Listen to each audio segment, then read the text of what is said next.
এই মুহূর্তে আমরা বিশ্ব ইজতেমার ময়দানে আছি।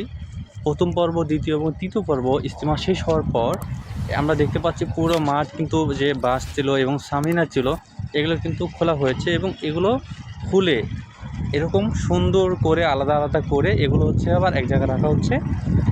সবচেয়ে গুরুত্বপূর্ণ বিষয় হচ্ছে এই কাজগুলো কিন্তু সিটি কর্পোরেশন থেকে এবং কোনো গভর্নমেন্ট থেকে করা হচ্ছে না, শুরায়ে নিজামের পক্ষ থেকে কিন্তু এই কাজগুলো করা হচ্ছে। শুরায়ে নিজামের যে ছাত্র এবং হচ্ছে আপনার যে আলেম ওলামা আছে, তারাই কিন্তু তত্ত্বাবধানে কিন্তু এই কাজগুলো করা হচ্ছে। আমরা দেখেছি সকাল থেকে ট্রাক ভরে ভরে এভাবে আপনার বলা যায় যে সামিয়ানাগুলো ছিল, এই সামিয়ানা কিন্তু তারা খুলে এভাবে কিন্তু তারা নিয়ে যাচ্ছে। তো বলা যায় যে পুরো মাঠের কাজ কিন্তু একদম কমপ্লিট, পুরো মাঠই দেখতে পাচ্ছেন একদম ক্লিন। এই কাজগুলো করেছে শুরায়ে নিজামের পক্ষ থেকে।